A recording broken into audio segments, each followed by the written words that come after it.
You are listening to episode 192 of the Autism Mom Coach. Being your child's safe person with Dr. Taylor Day. You can still be the safe person, but part of staying in your own lane is also supporting them in building the skills and the proof of concept that they can handle things on their own or with minimal support. And you're still there, but you're not doing it for them. Welcome to the Autism Mom Coach Podcast. I am your host, Lisa Candera. I am a lawyer, a life coach, and most importantly, I am the full-time single mother of a teenager with autism. In this podcast, I am going to share with you the tools and strategies you need so you can fight like hell for your child without burning out. Let's get to it. Hello, everyone. Welcome to the podcast. I am so glad you're here, and I hope you're doing well. In this week's episode of the podcast, I am sharing with you a conversation I had with Dr. Taylor Day on her podcast, Evolve. For those of you who don't know, Dr. Tay, as she is called, is a licensed child psychologist, a parent coach who specializes in neurodivergent affirming care, and an autism sibling. In this conversation, Dr. Tay and I dive deep into what it means to be your child's safe person, why parent regulation comes first, and how to lead as the CEO of your household, especially when things feel urgent, intense, and overwhelming. I hope you enjoy our conversation and stay tuned for next week when you'll hear my interview of Dr. Tay on this podcast. Hey y'all, we're back for another episode today. And one of the things y'all know that I am so passionate about talking about is making sure that parents are supported in this journey. Because so often, even before I hit record with my guest today, we were talking about how many resources are actually created for autistic children, but we don't think about the family system around them and supporting them. And I actually got the opportunity to connect with Lisa Candera. She is a single mom attorney, ADHDer, and autism mom coach. She has an 18-year-old autistic son, and she comes both from that lived experience of parenting, but also empowering other parents, particularly learning how to regulate. Because as a parent of an autistic child, you are your child's often primary co-regulator. And so that's what we're going to focus a lot on this episode today, is this idea of being your child's safe person and how to support yourself in this journey and make sure that you're staying regulated in order to be able to co-regulate with your autistic child, and learning how to navigate it, especially when you're in seasons of hard, where things feel incredibly challenging. And how do you be someone else's safe person when you're even maybe struggling to keep yourself afloat at times? And so I'm so excited to welcome Lisa to the podcast so we can have this conversation today. Thank you so much for having me. I'm happy to be here with you. Yeah. So tell us a little bit about how you ended up in this realm of coaching other moms of autistic kids, and where some of your passion, where that comes from, I know is as being a parent yourself, but speak on that a little bit. Sure. It comes out of two places. One was necessity, and the other was I always knew that I wanted to do something to support people with autism in some way, shape, or form. And I concluded that the best way that I could do that was by supporting the parents, because I don't know your kid. I don't know what's right for your kid. I don't really particularly know how to help your kid, but you do. And so I really think that the most powerful way to support many autistic children is to support their parents, and specifically the moms, because the moms, we're talking about the opt-in safe person, it's most usually the mom. It is, absolutely. And I've had a couple episodes with like couples therapists on the podcast, and we talk about this a lot of times. And it does tend to be the mom who takes on more of the mental load and also more of the action as well, and problem and planning and or problem solving and planning and all of that. And yeah, I do think it does tend to be the moms in all of this. As a mom yourself, will you share a little And bit about? can I just add something to that? Yeah, absolutely. Yeah, I agree. But something I find really interesting is I have clients whose husbands are trying so hard to intervene. I've even had husbands who have filled out the application to coach with me for their wife and saying, I want to take on a bigger role, but my child wants my wife. And Right. so even where there are other folks in the house who are trying to take on that active role, it's not just that the mom is doing a lot, maybe that we're more apt to do more, is that we are being looked to by the child. And so that can become really challenging.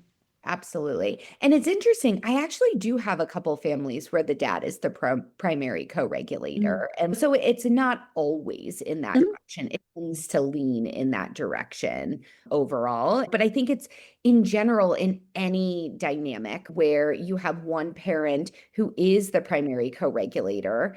It is hard because for the other parent to be able to step in and support because they're trying their best, but sometimes it isn't what the child needs in that moment. Yeah, Yeah, for sure. For absolutely. sure. And then I have families similar to yourself as well who are single parents who are navigating this all. So tell me a little bit about your family's story and all of this, if you don't mind sharing. Like, when did your son get diagnosed and what has this journey been like for the both of you?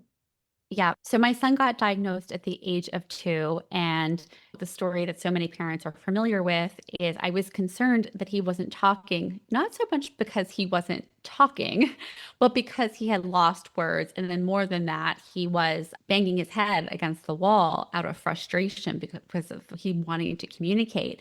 And I really, truly just thought this was like a run-of-the-mill speech delay.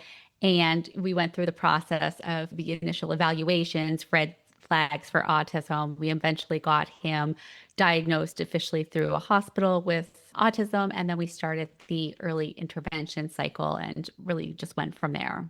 Yeah. Which you said he's 18 now. So back then, that it still is very early, but it was even earlier back then.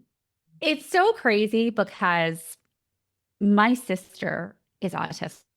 Now, growing up, her diagnosis was PDD-NOS, which is now under the autism umbrella. And when my son was diagnosed, my mom was marveling at how far things had come and how much more there was.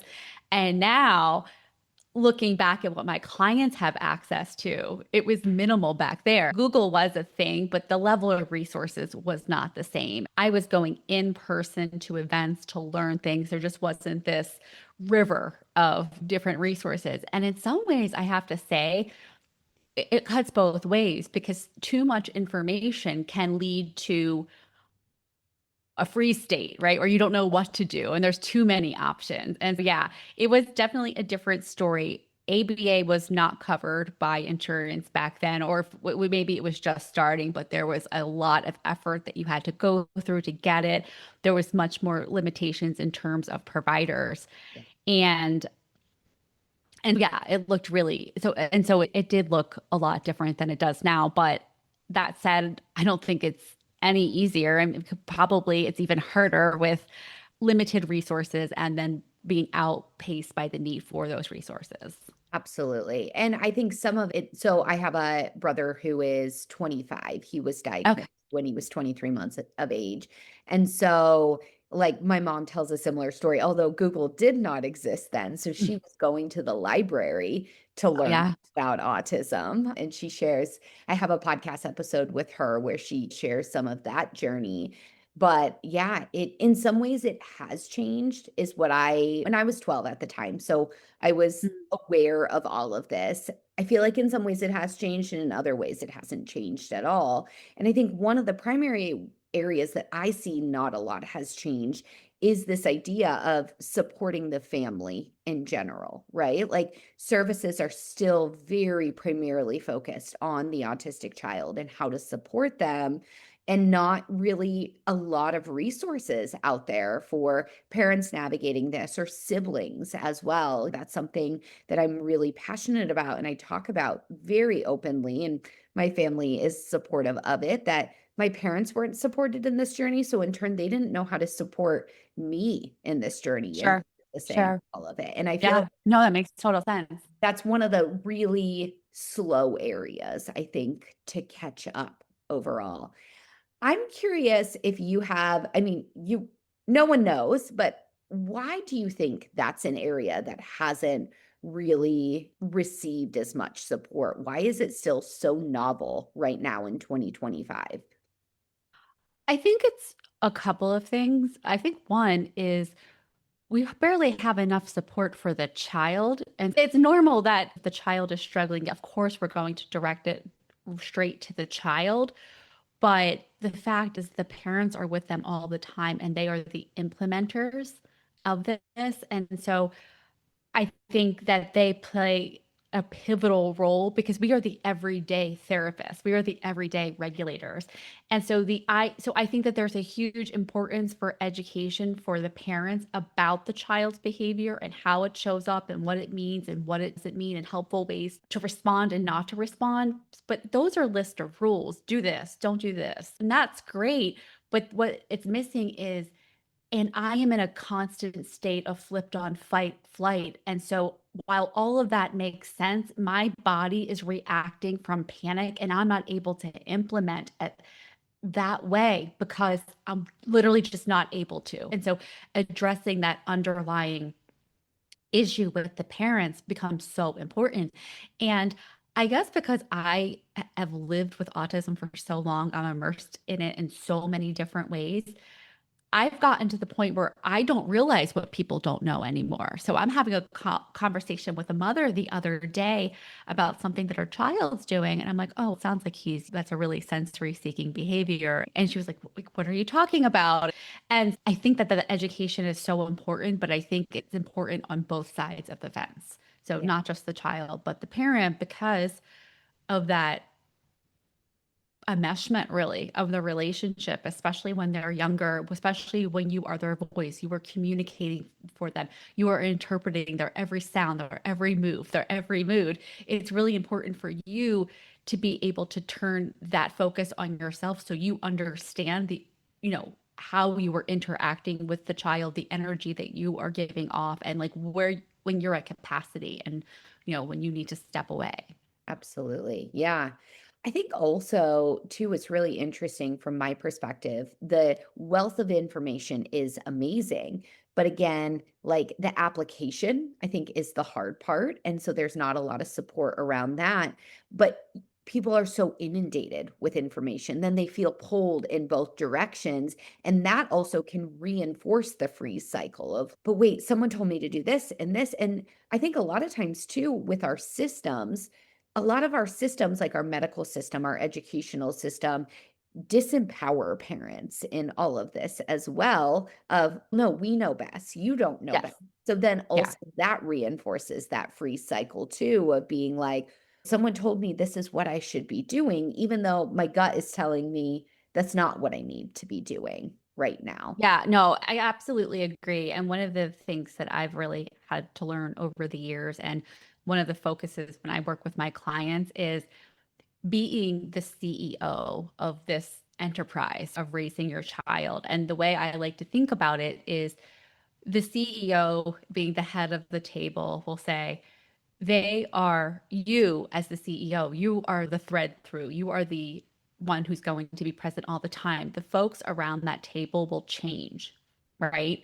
The different advisors, the different therapists, and being able to step into your role as the subject matter expert on your child. That doesn't mean that you are an expert on autism, ABA, OCD, because part of being an expert is you know what you don't know, and you also will outsource and you will do due diligence and you will consult with other experts, but always retaining that place where like you're their doctor now, but you probably won't be next year or in 2 years, and you're their teacher now. And so really, and I don't take this, like I defer to experts all of the time. Like I have people in my life that I really trust with my son. and I defer to them because I've gotten to the point where I trust them and I know that we're on the same page, right? And so I am not saying you are the expert, don't listen to anybody else, and not that at all. Like I really do the balance, but I think it's really easy. I see parents all the time being so confused when school calls them and they'll be like, yeah, he's doing this or she's doing that, and they don't know what to do. Why are they calling me? I'm not the expert. I'm like, yes, you are. You're the expert on your kiddo. Like, you will know the fact that there was a surprise quiz in math is going to set your child off and what they might need to do. You'll know that those things better than they will.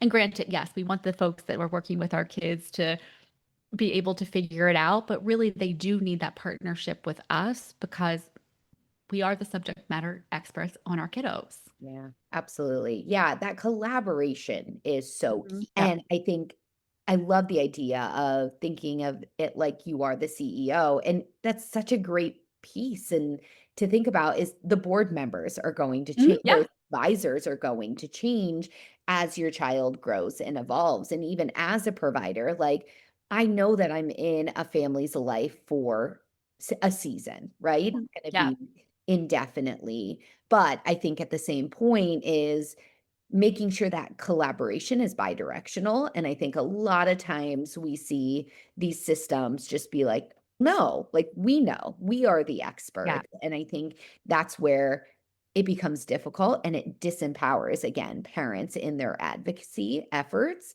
But I think if we can focus on it being bidirectional, because like you said, your goal is not to be the expert overall on Mm-mm. like autism or like AC or like co-occurring mental health conditions and all of that.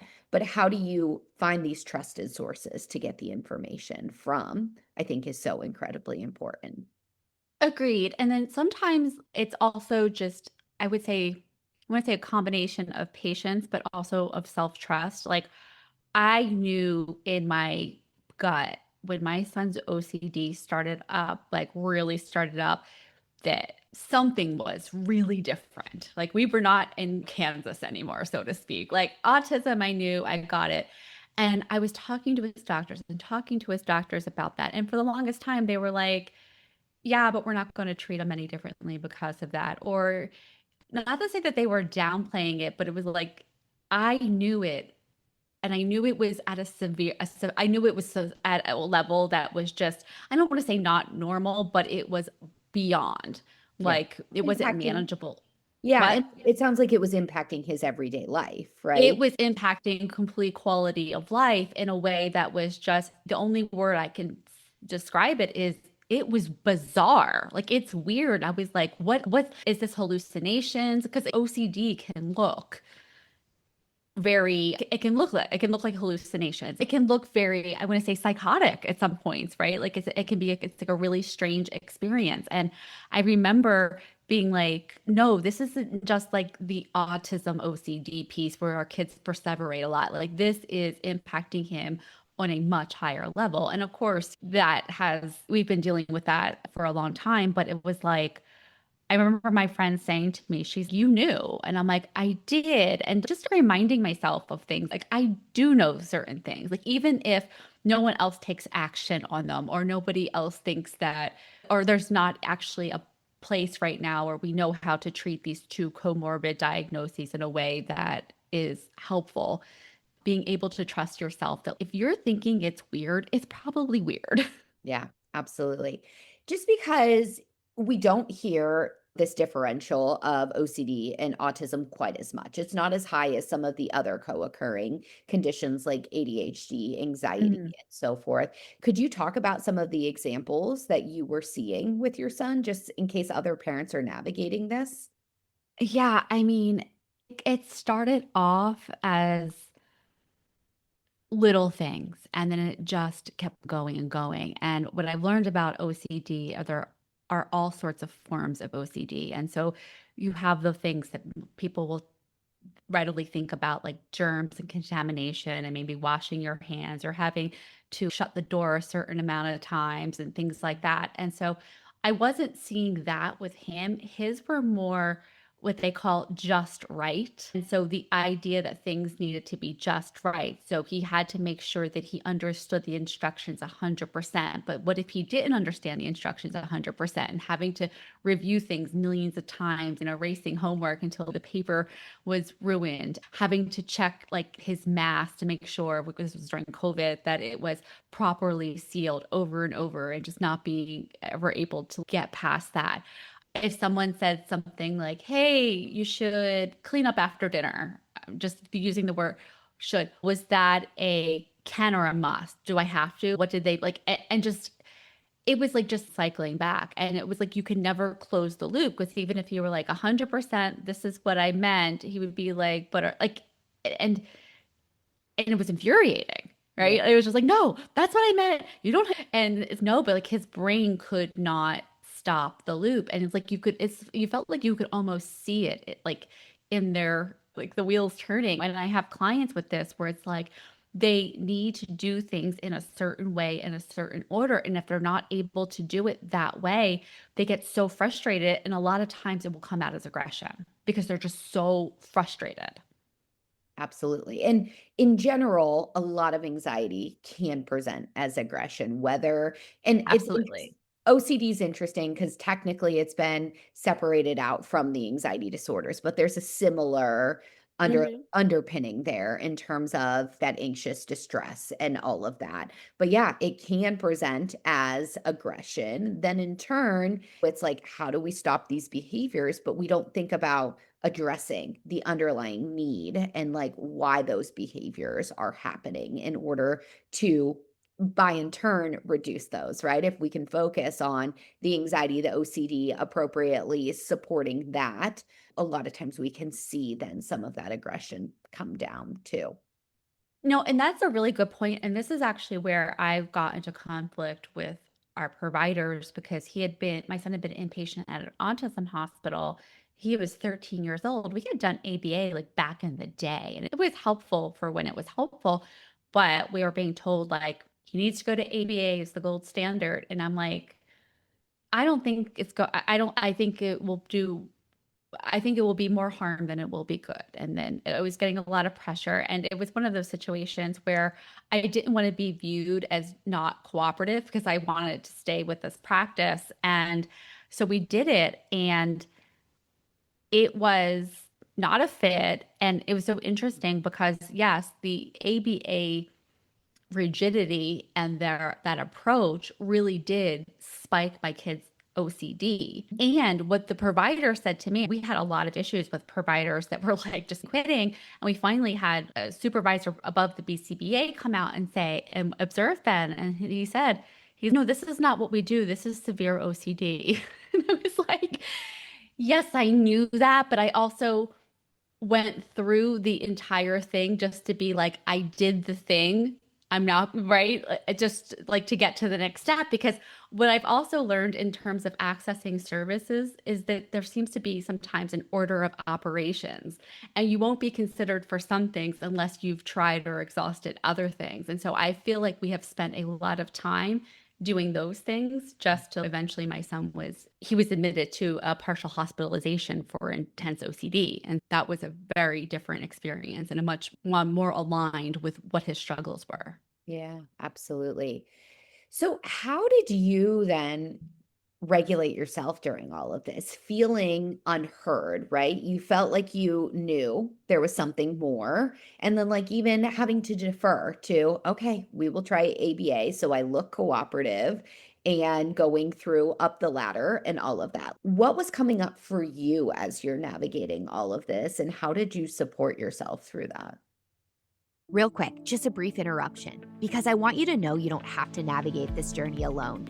If you're in a place where you have concerns about your child's development, you've been on the search for a therapist that provides evidence-informed neurodivergent affirming care, or you're needing more support as a parent, the whole family approach may be a good fit for you. Autism doesn't just impact your child's life, so you deserve care that works for your child and your whole family. Head to the link in the show notes to schedule a complimentary call where we can chat about your unique circumstances.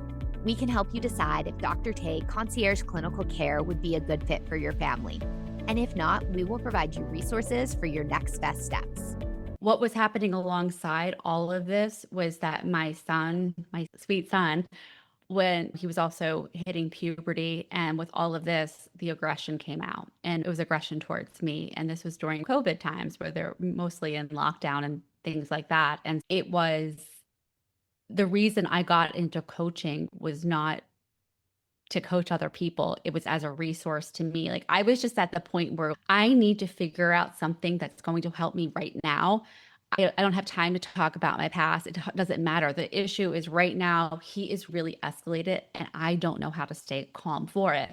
And so that's how I found coaching as a modality. And I know I went a little bit deeper into it with my own study. But what the thing is, and I'm not to say that I couldn't have gotten this from therapy, I could have, right? But what coaching did for me right away is just the ability to separate what I was thinking from what was happening from what I was thinking about it. And with respect to all of his behaviors, I was either taking it very personally or I was blaming myself. And in both of those states, you go into that fight, flight. And from there, your rational thinking goes offline. And so instead of being able to co-regulate, I was co-escalating him. At the same time, trying to manage all of these other pieces of the puzzle with the doctors, the therapists, and the schools, my stress level was just so high. And one of the ways that really helped me was understanding from the 10,000 foot view actually what was happening in my house, because it all was very personal. And so it's like that idea of the 10,000 foot view of my son and I are in this dance together. He's dysregulated, and we are escalating one another. And so what can I do to change this? What can I do to be more of a safe person than of a person that is escalating the situation? And look, I wasn't always successful for sure, but just that recognition of what was happening really did help me, because I feel like when you're in it and you're so overwhelmed, like you can't see past go, right? You're just putting out the next fire, the next thing. And so just having that self-awareness was really helpful to me. And then, so that's how initially I got into the coaching, and those were the things that I used. And the other thing that I used, and this goes back to being the person's person, was to put as much separation as like possible between the two of us. And sometimes that just meant usually it just meant being in the next room. But when I would hear him say he's watching a video game, or he's doing a video game and gets upset and he yells, and I would jump up, run in the next room. What's wrong? Trying to fix it, trying to make it go away. And instead really learning to pause and give myself some space so I could just take a breath before I intervened, if I intervened at all. And really just trying to detach from that. I need to fix it. I'm supposed to fix it. I should be able to fix it. Because at the same time, what I was seeing is my kid was going to doctors in different states, really wonderful, great experts. And they were quite frankly telling me, like, we don't know, right? We're going to try this medication. This is a comorbid condition. Has hormones going on. He's 13 years old. And so when I really got to see that the experts didn't know, because we're just not there in terms of what we know about the brain and science and comorbidity, I was able to be like, okay, you're not actually supposed to know how to fix this, because as the mom, you always feel like you should be the one, you should be able to. And a lot of times I really was. But when OCD entered the picture, it was impossible. There was no way I could jump inside of his brain and do that rewiring, right? Like before with his anxiety, I would overtalk things. I would try to explain things in ways where I could get him to be like okay with it. But OCD wasn't like that. And so when I really did understand that, it was so helpful, because it's like taking yourself off the hook for having to fix something that was like organic in his brain. That's just. Yeah. And the thing with OCD is it tends to be illogical. So a lot of and this is one of the reasons. 100%. Yeah. Yes. This is why they separated it out from anxiety. I think there's still a lot of that underlying anxious distress, but they're saying there is this distinctness to it. And then when we bring in a lot of times the compulsions, because we also have to be really careful in therapeutic approaches with compulsions, because sometimes we try to reduce change the obsessions, but then we don't look at how compulsions are compensating to reduce the distress with the obsession. Yeah. It's a really complicated picture. But that's the thing is I think it is illogical. And so sometimes I find a lot of parents are in this fix it mode. And even if OCD isn't part of your picture, right? Like you're primed, your brain is primed in a way to want to try to remove the distress for your child. And that's supportive and helpful.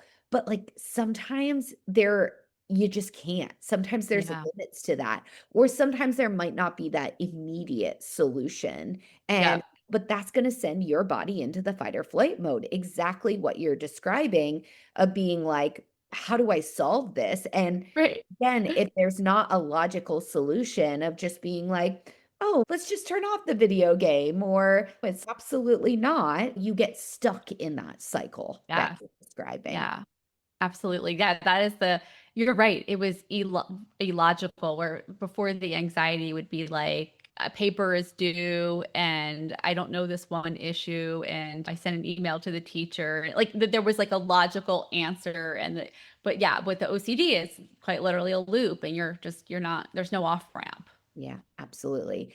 And this just right feeling that you're talking about with OCD, it's interesting because that also can just occur in autism, but then sometimes it's above and beyond what we expect it to be in autism.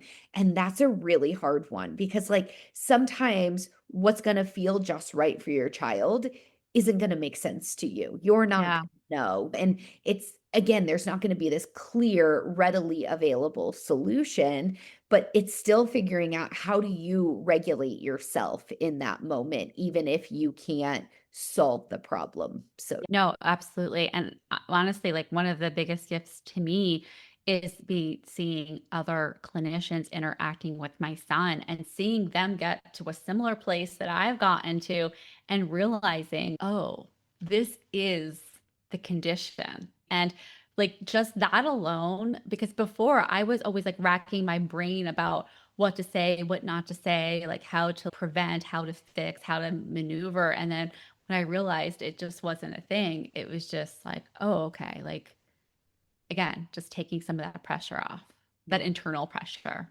absolutely. Yeah. I think building acceptance around all of Yeah. it is such an important part of the journey. Again, that we don't often talk about for Yeah. parents overall.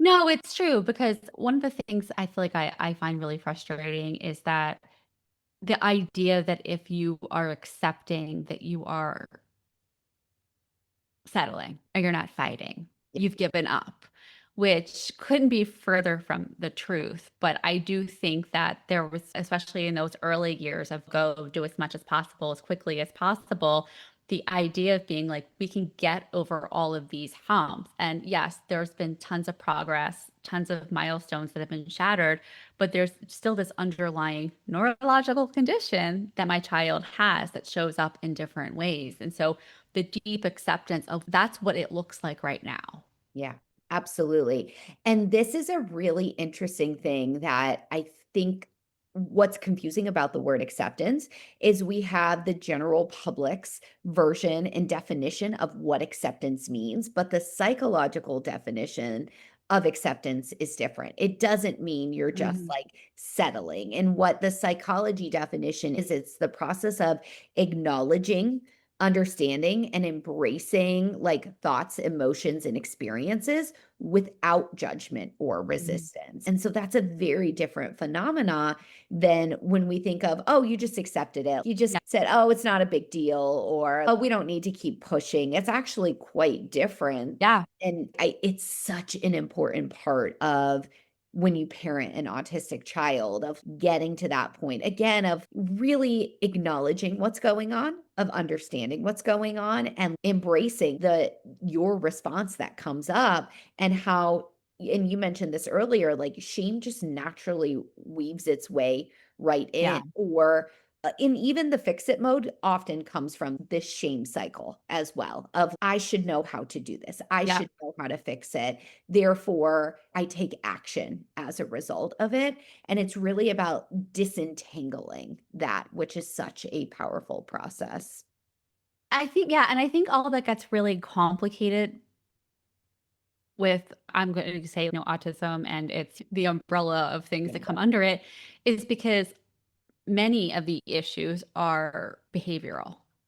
And when things are behavioral, there's just this instinct of my kid shouldn't be acting like that, or I should be fixing that, or they shouldn't be doing this. And also the fear of the judgment for the people who don't understand and who will look or view a behavior and make that judgment right away.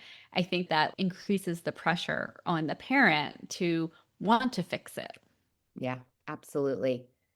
When you're like working with parents or moms in particular, and they are coming to you and saying, okay, like I am my child's safe person, I am my their co-regulator. What are some like tips and strategies you're giving them to be able to feel like they can breathe a little bit again and be able to regulate their own nervous system so it's actually impactful in that dynamic? And also being able to find themselves in this and you always hear put your own oxygen mask on before you're putting on someone else's.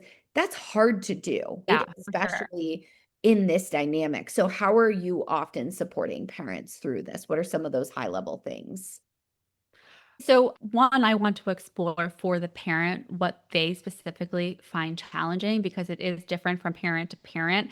And what I find has brought a lot of people to my doorstep is either an explosion at school and they're mortified by it, or something that happens in public. And really, where I start is by untangling the actual issue. Tell me what was happening and really getting down to what they were thinking and feeling, because usually it's never about the behavior. It's never about the missed milestone. It's about everything that you're making it mean and you're interpreting it as, right? And so, the fear that you're not doing enough, that this is your fault, that they don't love you, that it's personal, that other people are judging you, that other people are judging you and they are right. Just, I really like to bring notice to the moms that I work with, like everything that is happening for you that's being triggered by just this one thing, and then how that is influencing how you're feeling and how you're showing up in that moment.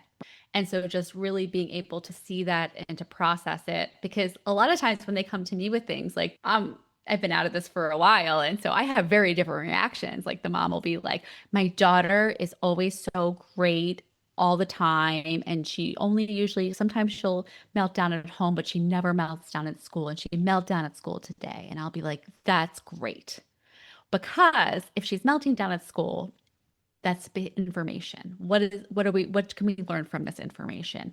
And the fact that she is melting down at school means that it's not just something that's coming at home. So it's easier then to get the school on board with support and things like that. And when they're seeing that I'm looking at it in a very different way, it's not a Pollyanna way. They get to be like, yeah, I wasn't thinking that. What I was thinking is that maybe she's going to get kicked out of school and then I would have to quit my job. And their thoughts are very different from that. And a lot of it I like to start with the moms with where they are. They don't come into coaching with me and I'm like, okay, here's all the things that you're going to do. Then you're going to feel better. I just really want to see what's happening for them so that we can start with where they are and we can build from there. Yeah, that validation piece is so helpful. And 100%, 100%. And interestingly, is helpful in working with parents of validating first before we're trying to bridge and make that momentum forward. The same is true of your autistic child as well. For sure. Yeah, that's so true. Slowing down enough to actually validate the experience before we're hopping into problem solving mode. Yeah. Absolutely. So you said a lot of common themes, like there's some like big event a lot of times, like difficulties with school, that type of thing. Any other like examples that come to mind of like common reasons that families are almost realizing it's the tipping point, that they need more support than what they're currently getting? Yeah, I think it's not understanding their child's behavior. And they're like, I just don't, every time I say no, they get so mad and they're disrespectful, or they're just like at their wits' end for how to manage particular behaviors. That will be a reason they come to me. Some people come to me because they're having a really hard time, let's say taking their child out in public or going to family events, because they don't know what to tell the family, or they're embarrassed, or they don't feel like they can handle it. And not just like talking about meltdown behaviors. It could be things like, my child won't eat the food that my mother serves and she takes it really personally. And so I don't want to go there. And interactions with other people in their lives. Some people come to me because they're angry. They are pissed. They Yeah. are resentful. Why is this happening to my kid? Everybody else has it so easy. They're having a hard time with their being around like their friends that have neurotypical kids. So there's a lot there that they need to process and to have validated. And so those are some of the common themes that people have come to me with. Yeah, absolutely. And yeah, there's so much of that it's like building the acceptance, right? Mm. I talk a lot about like the grief process and the grief journey of all of this, how we have to go through that before we get acceptance. And I always give the disclaimer, you're not grieving your child, you're grieving a shift in expectations, you're grieving the fact that your child's growing up in a very neurotypical world, right? Yep. Those are the pieces. And grief is really complex emotions. It's not just what we think of like sitting there sad. It can look like anger as an example. Yeah. Yeah, I did actually a lot of study on grief a couple of years ago, and I found the concept of ambiguous grief, right? And so this is not the kind of grief where you get a casserole or a card in the mail, right? And it's like we're in this place where we're grieving maybe the life not lived or our expectations for ourselves as parents or our children.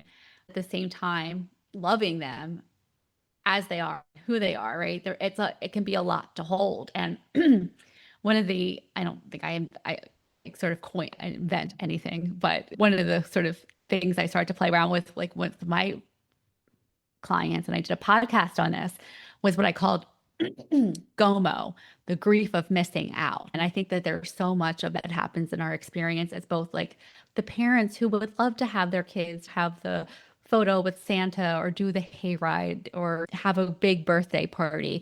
And also the grief of seeing your kid missing out on maybe things that you want for them, but also things that they want for themselves. Yeah, absolutely. I like that. GOMO. I've never heard of GOMO. that. So yeah, that makes a lot of sense.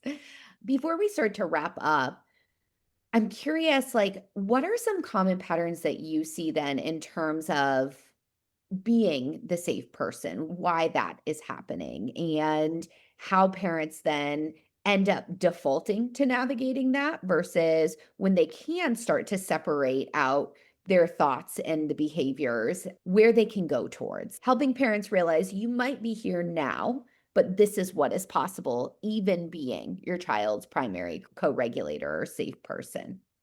Yeah, one of the things I like to think about is like staying in your own lane. And so taking responsibility for what is yours and truly what is ours are our thoughts, our feelings, and what we do and how we do it. Everything else is not ours, right? So it's in their lane. And being the person who can be strong and support our children in whatever they are experiencing and invalidating them, but not necessarily controlling it for them. You can still be the safe person, but part of staying in your own lane is also supporting them in building the skills and the proof of concept that they can handle things on their own or with minimal support. And that you're still there, but you're not doing it for them. And I think one of the important pieces too is building your child's self-advocacy. And this is Yeah. true even if they are non-speaking or they are high support needs and all of Yep. that, right? Like we still have to build that skill of the self-advocacy and realize that's a powerful skill for them to have. And you don't Yep. always have to be that person. Well, simultaneously, you can still be advocating. I think it's the power of and, right? Yeah. Multiple pieces Agreed. can exist You know, at once. one of the things that I talk to my parents a lot about, and I think it's very counterintuitive, maybe also it could be generational too, right? I'm Generation X.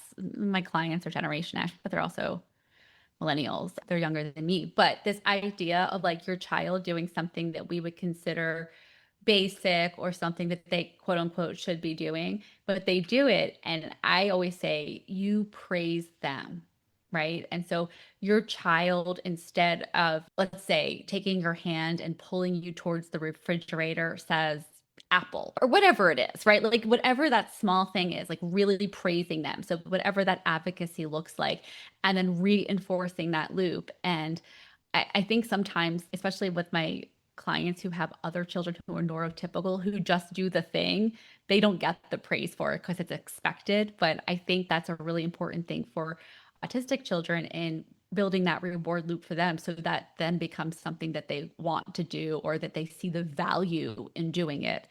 And so, sometimes it definitely was counterintuitive to me. It's like, you're just supposed to like flush the toilet. You're just supposed to do certain things. And so it's like really getting a hold of what your shoulds are for how things should look, right? And being able to pivot like the way that you see things and the way that you respond. Yeah. My guess is this comes up too, related to this a lot, though, is also parents learning to sometimes step back, right? They might always do something for their child, Mm. but we have to sometimes test the waters and step back. And so Absolutely. I have a podcast episode. Oh no, it already came out. So it would be episode 195, talking about that line of accommodation versus over accommodation. Mm. And so sometimes we don't realize too that if we're so used to jumping in and doing something all the time, it's a default mode. And so Yes. being able to experiment with that stepping back and even allowing that skill to be able to emerge. And then when it does, making sure that we're continuing to provide the space, we're reinforcing it, but also being okay if it doesn't go exactly how you expected Yeah, no, it. that's so good. Yeah, absolutely. I would love to have you on my podcast to talk about that. That's Yeah, for yeah. sure something, a topic that it comes up a lot. It does. Yeah, we love it. We have so much overlap, but I think one of the Yeah. really cool things about you, and I'm always forthcoming, like I am not a parent of an autistic kid. I'm a clinician and I grew Mhm. up with an autistic sibling like you. Yeah. Didn't know that before we hit record, but there's value of being able to take information from various places. And sometimes having someone who has walked the same journey as you can be so incredibly important and supportive in all of this. Yeah, And so I love for that. sure. But I will have to say, like, some of the best people I've worked with and have worked with my son did not have children who are autistic, but they just had a deep interest and compassion for the community. And that to me was really made all the difference. And frankly, like, I love a clinician who will just tell me the what's for. You don't have to beat around the bush. Like, I really do. Yeah. I do appreciate that.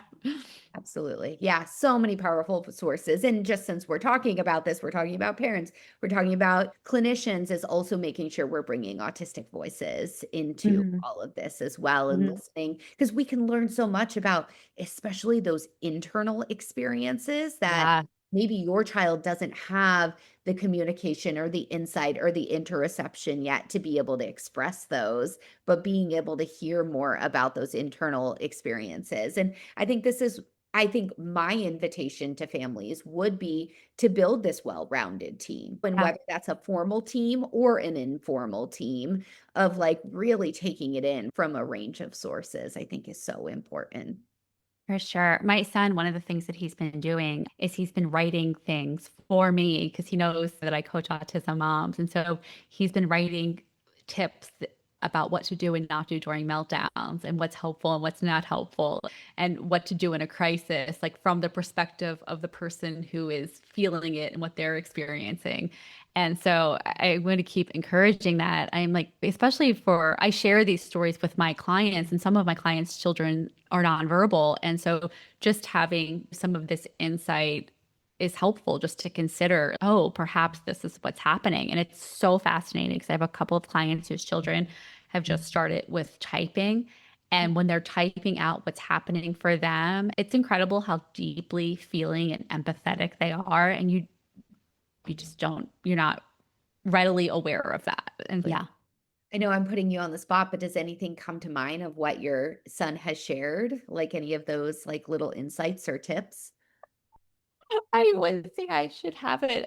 It's probably hanging up somewhere. So he loves analogies. And so one of the things that he says is that it's really helpful for the parent if they stay calm. He says, Mr. Miyagi in Karate Kid, he said, it's very important to watch your tone and how loud your voice gets and what your face looks like, because we see and hear that and we can react to that. And that is for sure the case with my kiddo. As so many of my clients, kiddos' tone is a big deal. And he'll say things like, he basically at one point like listed a bunch of things that I did. Don't yell, don't slam a door. I'm like, yeah, all great tips. But really, we was really focused though on the voice really meant a lot to him. I think that really communicating safety. And our voice does, it communicates so much. It communicates like how fast we're going too. If we're like, hurry up and do something, or that kind of urgent, it communicates urgency, it communicates calm. And it's so interesting. He and I were talking about something the other day and I didn't hear him. So I said, oh, what was that again? It's something about a procedure. And I'm like, oh, okay. He goes, are you worried about it? I said, no, why? I wasn't worried about it either, but you asked about it again. So he's interpreting me asking again and yeah, it's just really interesting. Yeah.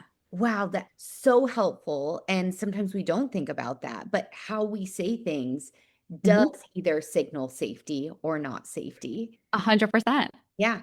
And sometimes, again, when your nervous system is dysregulated, you're in fight or flight, you're going to default to probably having a tone of voice that is more anxious, more stressed, more. Yeah. And our children, and this is the thing I've seen in my kids, someone's called it when my son was very young, and I've seen it in so many of the autistic kids I know, they are like tuning forks for other people's emotions. So something that we might not notice, like that slightest change in our tone or prosody, whatever it is, like sensing that and being able to start to pick up on it and interpret it. It's like, I always said to my son, I'm like, your brain is like a supercomputer. It takes in so much more information than mine does. But then there's the issue with having the processing of it, right? It can get a little janky. But yeah, he takes in a lot of info and it's like quickly interpreting it. Yeah, so powerful. And just, I'm thinking about this just to connect it back to this idea of a safe person. If one parent feels like the kid gravitates towards one or the other, it might be doing some evaluation of does the facial expressions look like? What is tone of voice? What is volume? How is that coming into play? And realizing, again, this is where focusing on your own regulation as a parent is really impactful, because this could change the dynamic in such a huge way. By regulating yourself, you're able to get more into a grounded place when you're speaking. Absolutely. Yeah. And it's like, you don't realize how much power that you have. And a lot of times in autism, you feel like you're chasing the next thing, right? It's whack-a-mole. Sometimes it can feel like that. But when you realize just your ability to pause, to change the register of your voice, to say something differently or not at all, maybe, can really change a dynamic. Absolutely. Shift it. Yeah.